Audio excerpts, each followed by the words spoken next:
Well, hello. Here we are in another fun episode of the Backpack Show. As you can see, my co-host Kerry Gorgone is nowhere to be found. Where is that woman even? No, she's hard at work. But we have Maggie Chan Jones today, and she has a great book called Decoding Sponsorship: The Secret Strategy to Accelerate Your Career and Launch into Leadership. I have 1,004, not five, but 1,004 questions. Maggie also runs, founder and CEO of a company called Tenshi. She's a CMO advisor and advocate for diversity and inclusion. She was also the first woman to become global chief marketing officer at that old company, SAP. So we got lots of stuff to talk about today. Maggie Chan Jones and myself. Hi, everyone. Tim Kitzrow from NBA Jam and NFL Blitz, welcoming you to The Backpack Show. Your hosts, Chris Brogan, Kerry Gorgone, Boom Shakalaka. Backpack Show. You can't not feel excited without a good boom shakalaka to start things off. But I'm going to bring Maggie on really quick just so we can get right into this. There's so many things I want to ask her, so I don't want to run out of time or anything like that. Maggie Chan Jones, welcome to the Backpack Show. How are you? Good. Thanks so much for having me, Chris. My pleasure. My pleasure. I mean, let's start at what you're doing right now. What's Tenshi? What are people getting when they come to Tenshi.com? Yeah, so Tenshi is a company that I founded 4 years ago, and with a mission to advance diversity in the workplace, really focusing a lot on helping women to accelerate their career growth and underrepresented minorities. Okay. And why do we have to have that? What made this company have to exist, especially given your big, giant global world you were at before? What made you say, this is the next challenge I'm going to take on? That's a very great question, Chris. I grew up in the tech industry, and knowing that tech is a very male-dominated industry, one of the questions I got asked a lot was, how did I get to the C-suite? And, as I grew my career, one of the key things that I was passionate about was, how do I help more women? How do I help more underrepresented minorities to grow in the corporate environment? And, with Tenshi, it's all about helping these leaders to grow. We do executive coaching. We do sponsorship programs where we partner with Fortune 500 type companies, fast growing startups, to really help them to intentionally helping more diverse leaders to grow. Now, I think I saw somewhere that one of the early things that you did in your career was you were kind of working out what you wanted to do for yourself, and you put down, well, listen up, I want to become a CMO. I'm not really sure any of the steps to get there. And you just wrote it up. You just said, that's what we're going to do for ourselves. Hi, Sandy. Is that true? Number one. And then what came next? Because I feel like people talk about things like law of attraction, or they think things of vision boards and stuff like that. But to me, there's such a vast distance between writing CMO on a whiteboard or something and you taking those actions. What happened? Yeah, I would first tell you that when I first graduated from college and, hoping to get a marketing job, I couldn't find a marketing job. And, I went through a lot of interviews, applied to a lot of companies. I ended up being in the purchasing department of a small tech company back in the days called ADIC. And that's how I started in the tech industry. So I always say, where there's a will, there is a way. So, don't give up on your hope. Don't give up on your dreams.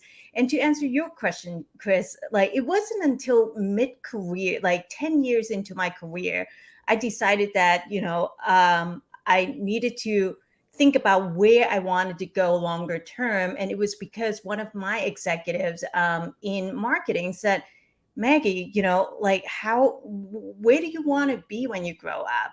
And that got me really thinking, wow, I need to think about, where I want to be longer term. And that's how CMO came to place. That's wild. So you willed this into being. How everyone thinks it's a straight line, though. You say, I think I'm going to be CMO. And then, I don't know, pixie dust happens. There's a wipe, and then you're there. You're the boss. That doesn't work that way. So how never worked that way.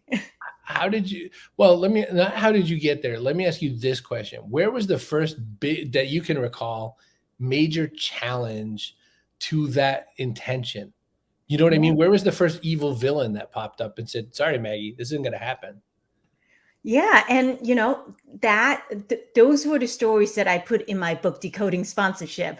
Right. I talked about not only how I got there, but all the bumps along the way as well, including the jobs that I applied for that I thought I was going to get and I didn't get it. So I think you're absolutely right, Chris. It's never a straight line. And I think, one of the stories that I share in details was when I was at Microsoft, and Microsoft was the place, the company where I started building my career North Star, knowing that eventually I wanted to be a CMO.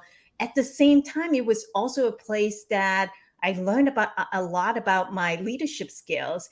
And one of those stories were, I was going for a job that one of my executives asked me to go for, and I didn't get it. And of course, Mm. at that time, it was devastating, but that was the best thing that could happen because that led me to, other roles that eventually helped me to become a CMO, which was at that point my career North Star. Why CMO amongst other things? There's a real lot of different roles we could pick. Why that one? I would say it actually went back to my college days, Chris. Like when I was in college, I remember I was good in math. And so I thought going to college, I wanted to be a finance major. And very quickly, I realized that my passion just wasn't in finance. And in my junior year, I took a marketing class. And in that class, we talk about storytelling, we talk about customer strategy. And those were the things that really got me excited. And that's how I decided I was going to go into marketing. And, I mean, I've had a 20-year career in tech and in marketing. I loved every minute of it.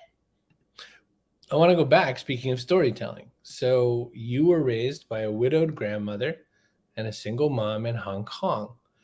Hong Kong culture is different than mainland Chinese Yeah. culture, but women aren't always as super valued in Chinese culture in general. But you were raised by a woman who was strong enough to carry on after her husband had passed, and a single mom. That had to have shaped everything. Talk to me a little bit about that. What was your upbringing? How much do you bring your upbringing into who you are at Tenshi now? I think everything. And, the fact that I grew up in a family, to your point, my grandmother, my mom, my aunt, I grew up with all of these strong women. So, in my mind, women can do anything. And because that's what I saw with my grandmother, that's what I saw with my mom and my aunt. So, to me, anything is possible, and that is the mentality that I bring into everything that I do. It's wild. Talk a little bit more about Tenshi now. What's the day to day like there? What happens when people get involved with your company, and what's an engagement like? Yeah, this is super fun for me, and I am so lucky to not only have my core team at Tenshi that everyone is so passionate about advancing diversity in the workplace, but also our network of coaches. Our coaches are amazing. They're all across the world supporting our clients. In an engagement with Tenshi is really about, we work with organizations that are committed to advancing diversity, equity, and inclusion. And what we do is helping them to identify talents, high potential talents, especially underrepresented minorities, to focus on helping them to grow through our executive coaches, through our executive coaching programs. In addition to that, as I mentioned, we have an award-winning sponsorship program that we started a few years ago in working with organizations, especially helping them to identify mid-career women as well as high-level executives on how do we help them to find sponsors internally to help them to accelerate their career growth. One question I had in checking out the book, talk to me a little bit about this frozen middle. What does that mean with regards to sponsorship and the like? You definitely have done your homework, Chris. The frozen middle, that's a very good point. It is really about, we see even in the, women in the workplace study from McKinsey and Lennon, they talk about, how every level of the workforce, women are starting, you're seeing the decrease of percentage of women in the higher level. Even though women start out in the workplace, in the front line at 50-50, but, by the time you get to the C-suite and every step of the way, it became smaller and smaller. By the time you get to the C-suite, it was about 20% of the C-suite are women and only 4% are women of color. So, when we look at, especially if you look at organizations, think about the senior manager level trying to get to a director level. And, every organization is different with their titling, but think about, the mid-career level. A lot of women tend to get stuck. They tend to get stuck in the in the senior manager level and having a hard time getting to that director level. And our sponsorship programs at Tenshi is all about helping them to break through that barrier. And the key thing, what we've found is that, women and men, of all gender, people work hard, they achieve great things. But what is the difference is, we see a lot, because there are more men in management, and more likely they are promoting or sponsoring people who remind them of their younger self. So, so that is where a lot of women are not getting that sponsorship of people who are at higher level, who have the political capital to pull them up in the career ladder, as you will. So sponsorship is all about being intentional on, doing, having the senior leaders to do three things. First and foremost is, advocating for those people that you sponsor. In our sponsorship program, they are either women or underrepresented minority. And, advocating for them, providing them with visibility, and also helping them to expand their network. In my books, Decoding Sponsorship, I share many stories, not only from my own stories, but also other stories that we get to work with at Tenshi on how some of these leaders are able to unlock their potential by getting the support of their sponsors. And the sponsors are also the heroes in this case, because they recognize the talent and helping them to grow. You have so many pieces of advice throughout the book. I mean, I was swept with this sort of feeling of there's a lot you have to do. So you have to get a sponsor. You really need to work on your support network. You need to develop your leadership voice. Now that really opened my eyes. Not that all the other chapters are every bit as important, but developing your leadership voice, and maybe the same one about a think 2 jobs ahead. Yeah, I've never seen that career advice for a man or a woman or anybody. And it's vividly important advice. How did that happen? How did you get that idea? Where did that come into your book, Decoding Sponsorship? I think so much of it is through, a lot of mentorships that I've gotten in my past, a lot of sponsorships that I have gotten. And one of the things that, that I see myself doing something differently is I really see myself as a lifelong learner. So I'm always learning new things. And so, which is why I really want to capture all of these lessons into my book, Decoding Sponsorship, to really help others to potentially, spark some new ideas on how they can accelerate their career growth. And to your point, many of those advice that you just shared, they are the same advice that I share with people I mentor nowadays, like including the most senior executives. I help them to think about, whether you are early in your career or, you're already at the C-suite level, how do you think about, where you want to go next, right? And especially if you're mid-career level and, knowing where you want to go in your career North Star and thinking 2 steps ahead, that's going to help you tremendously in reaching those goals. Gary, who's quite high up in a very mid-sized to larger giant mega company, he asked the question, do you think that people need to be in the office more to stand out? Or how can you stand out to executives best when you're working remotely? That's a very good question, Gary. And I would say you don't have to, but when you're being remote, that means you're gonna need to do extra work to maintain that visibility. So with some of the things that I think are very important are, you always want to over communicate, because over communicating, even when you think you're over communicating, most likely you're just communicating at the right pace. So to really ensure that people know what the initiatives you're working on and how you're going to deliver your results. And then second is maintaining those connections with your senior leaders so that they know where you're at, they know where you want to go, and how they can help you to continue to grow. I love that answer. I appreciate that. Coach Woodard asks or points out, it's a comment. He says, you also have to pivot from being a subject matter expert, commodity kind of thing, to a strategic asset. Mentors need to realize and help folks make that shift so that they're not just spattering out subject matter expertise.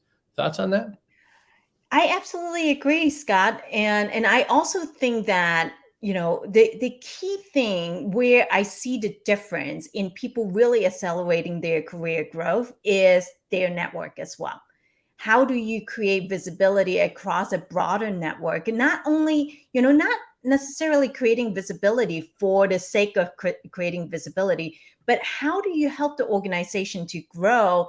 And, the broader network that you have, the more likely you're going to find new ideas, you're going to find new ways of collaborating across the team as well. And that's going to be super helpful. I'm going to have to take a quick ad break. It's going to be about 60 seconds, so don't anyone go too far away. Maggie, I'm going to put you backstage. Boop. You've been officially booped. Let me do my ads, and then we will get right back to it. So don't anyone go anywhere. Hey, want an audio podcast? Well, you can. You just have to use castos.com. What a great podcast host. They're the best.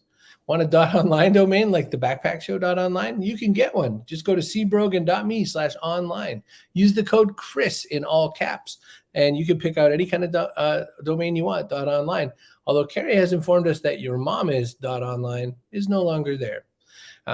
Hey, you want to make a show like this? Well, you got to find your own former CMO of SAP Global, who now runs an incredible sponsorship and leadership team over at Tenshi. But you can set up a show like this on StreamYard. cbrogan.me/StreamYard. Get your own, Maggie. Last one, Presearch, which I don't even think I should be giving ads to anymore, but whatever. Hi, Kate. Presearch.com. Presearch is a comparative to Google search, except you're not giving it to the man anymore. You can go to presearch.com. There we go. All right, Maggie. Boop. We're back. We did it. Thank you. Welcome back. All See right. how that wasn't painful. That was fine. You were good. No. Hey, want an online domain? Hey, there's Kerry in the comments. This is how Kerry started her career with the Backpack Show, was in the comments. Oh, that's so awesome. So good to see you. She's around here somewhere doing some works. Happy Friday back at you, Leslie, Kerry, and all. Okay. Maggie, building a network of people around you, building a group of people around you, that's hard for a lot of people. That's kind of tricky for me. It's tricky because maybe the people aren't as ambitious. Maybe they're going to think I'm too ambitious. Maybe I'm worried that what if I help somebody join my network and they get the job I wished I had? There's a lot of challenges to this. How did you go about it, and how do you recommend it in your book, Decoding Sponsorship? Yeah, in my book, Decoding Sponsorship, I talk a lot about, thinking about your network, but I also talk about thinking about your support system. So let me start with your question on building your network first. And, I love seeing all those comments coming in. So I would ask people, who are watching this, like, how many of you just, not liking to go to networking events or do networking? Like, if you can put it in the comment, that would be great.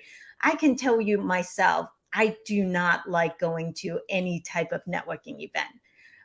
It is necessary in some cases.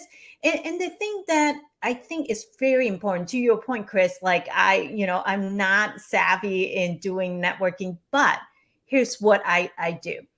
I really focus on having fewer conversations, but really getting to know people so that you're actually building a relationship instead of, just collecting, I mean, in the old days, you'll be collecting business cards. In new days is you're scanning for your LinkedIn.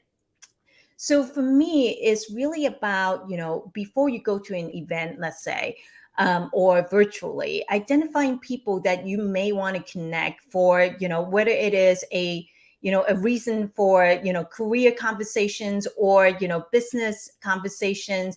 So think about it that way and trying to reach out from that perspective. I think you would get, more bang for the buck, as you will, when it comes to networking.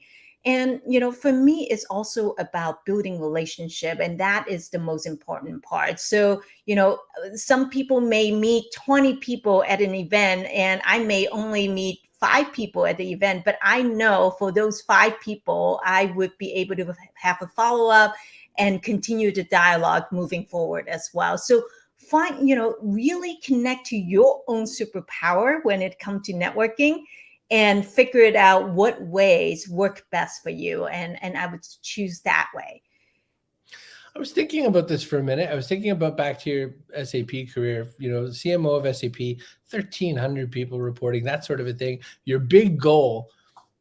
Did you ever get to that spot in that top and attain that level and then go, this wasn't what I wanted?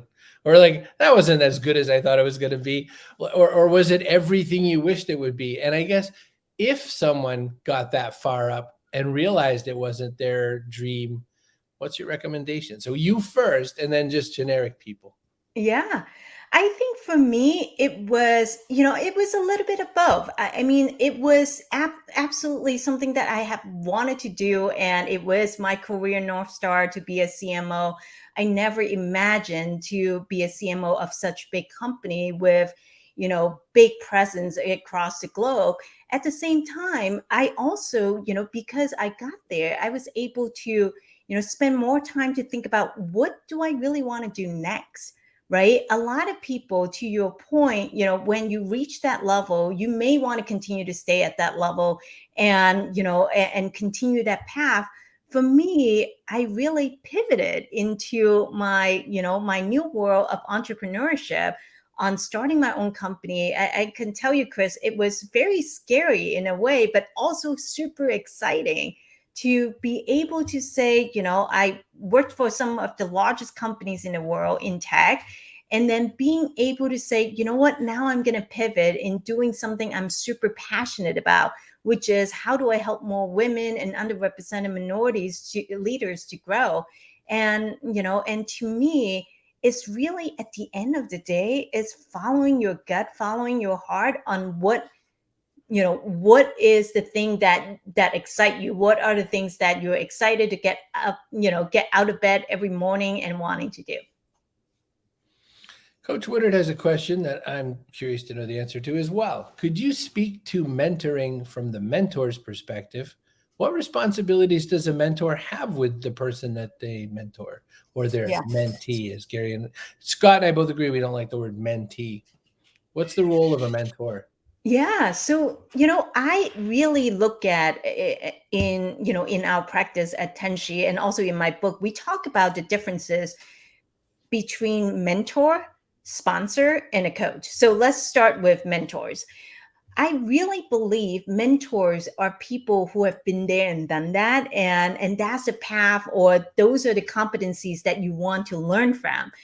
For example, earlier in my career, I had mentors who were great people manager because I wanted to become a great people manager. That's what I want to learn from them. Or, when you are stepping into a new role, stepping into a new company, you may have peer mentors. And, when you get to a higher executive level, you may even have reverse mentors that you want to get the reverse mentors of the younger generation to understand, their digital savviness on how they use different technologies. So I think mentors are really the people that you want to learn something from. And as a mentor, it's important to understand, the people that you mentor, what are the things that they want to get out of it? and how can you help them, whether it is through your advice, whether it is through your network. And I think those are the pieces that are very important. So to give you an example, yesterday I was just having a mentoring session with someone who, who is at a director level in a big corporation and wanting to become a C-suite executive over time. So I was sharing my advice on some of the steps that she can potentially take on, how is she going to evaluate different paths that are right for her, and how would she go about, connecting with people who can help her to reach those goals as well. Gotcha. So mentor sort of threw one of my questions off, so I'm going to try to put it back in now. In the sort of spectrum of career-minded person, ladder climbing person, that in your book it goes in a direction I didn't expect, which was partnership and then leadership. Can you talk about that level of the kind of climb, the partnership part of the climb? Yeah, absolutely. So I would say, in any type of relationship, at work, it's really a partnership. So one of the things that, earlier in some of our sponsorship programs at Tenshi, one of the questions we got asked a lot by these high potential leaders is that, well, when I get a sponsor who is a more senior leader in their organization, they may feel like, well, am I wasting their time? Am I taking up too much of their time? Are they doing it as a favor to me? And our answer is, this is absolutely not a favor to you. This is the right thing for the company. And this is the right thing for the leader. And of course, it's the right thing for you as well. What I mean by that is, obviously for people to be in our sponsorship programs, they are identified by the organization as a high potential leaders. That means they have already showcased their capabilities and demonstrating that they can achieve results for the company.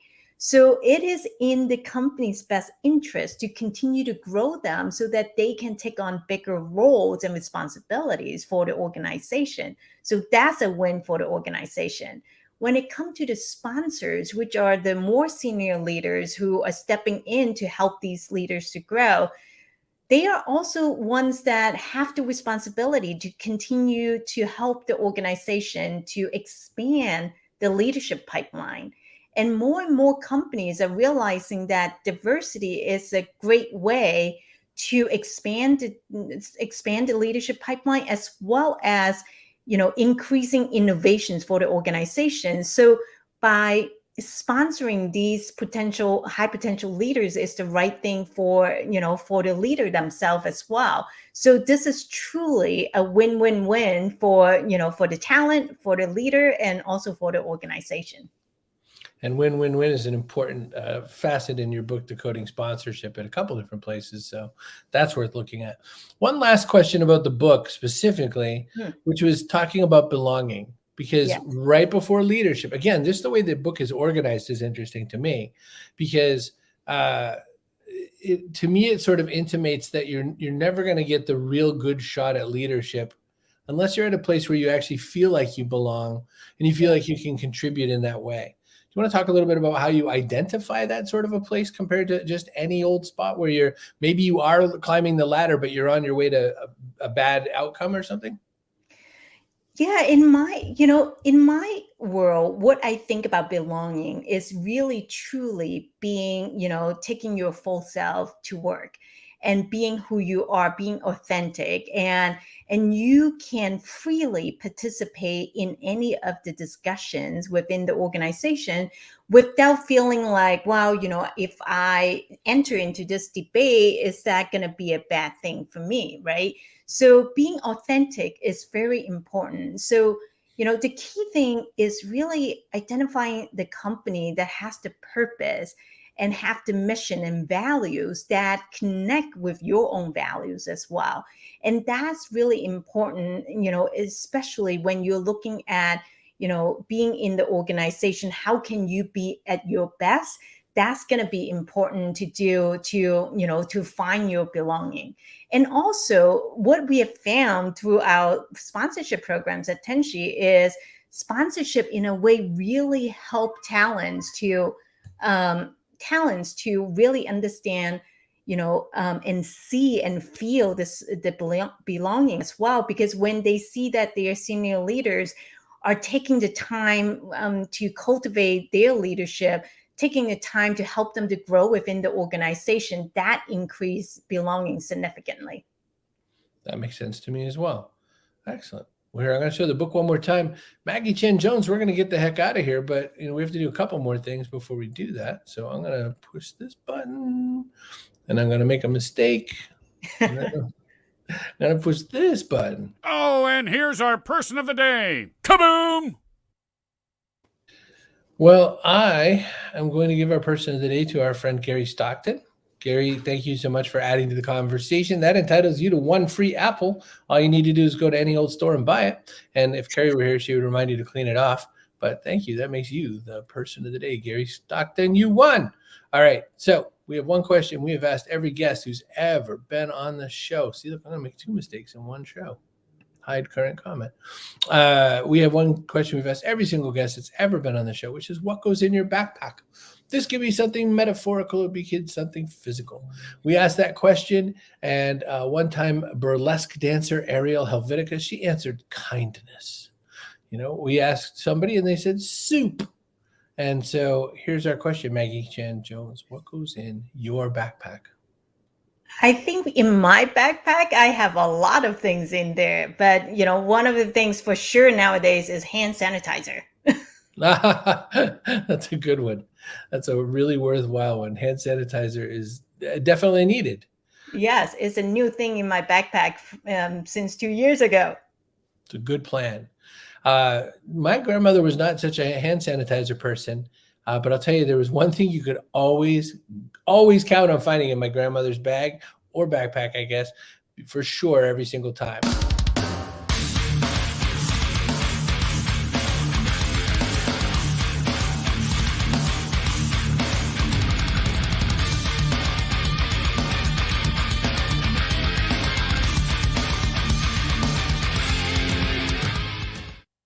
Not just little ones either, but like a toll house maybe or something, not